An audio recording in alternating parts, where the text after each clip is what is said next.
Kia ora koutou. My name is Mel Chivers and I'm joined by my colleague and currently my manager, Jess Howie.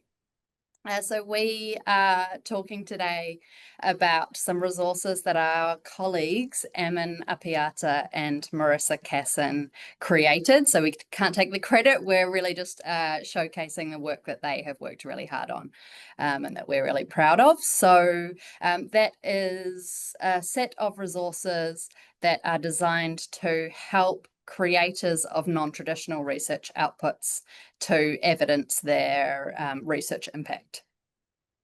And we do work at Te Iho o Te Manawataki, the library at the University of Waikato. All right, so why NTROs is the first question. So at the university, at the library, we believe in equity in research evaluation and also research support across all disciplines. And we're really wanting to kind of recognize diverse knowledge creation. The library is committed to supporting bibliodiversity, and these guides are part of us kind of living up to that commitment. We're also kind of really acknowledging that creative practitioners can't rely on citations, so they already really have to kind of think outside of the box, and it is often more complex and difficult to evidence research impact for those researchers. And then that final reason is about valuing and uplifting Mātauranga Māori and also our Indigenous Māori and Pacific researchers. So, and I'll pass over to Jess. Kia ora. So as Mel mentioned, Mātauranga Māori and cultural elements are really important to our work. And I think a lot of people would be surprised to see what sorts of impact can come from this type of work, particularly in that space.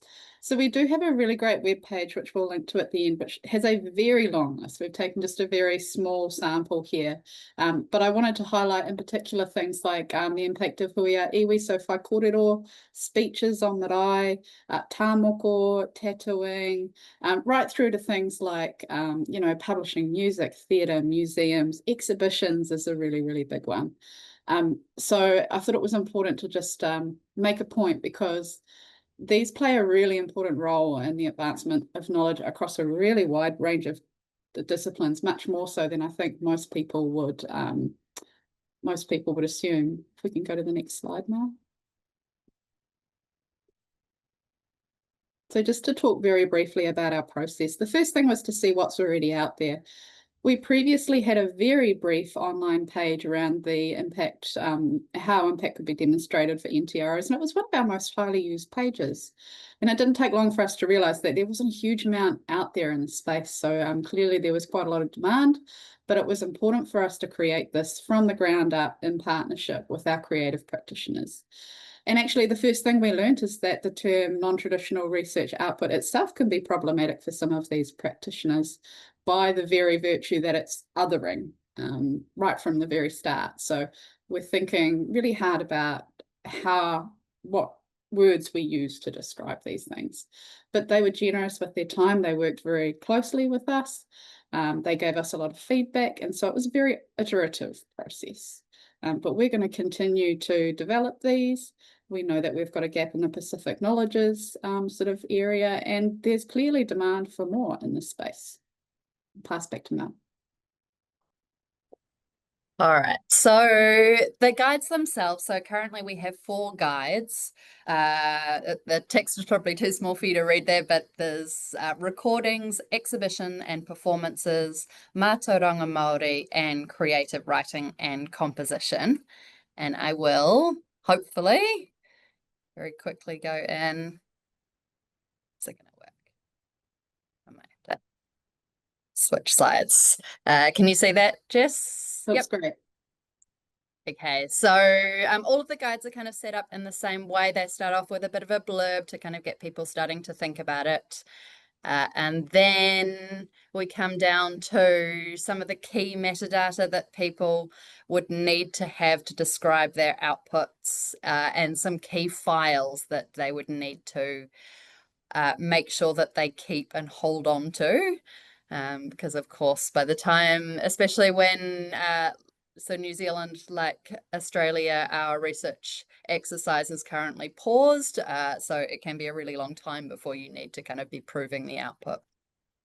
The next part is really just a series of questions that gets researchers starting to think about the kinds of things that they might be able to use as evidence, and then also some examples of evidence that they might be able to use.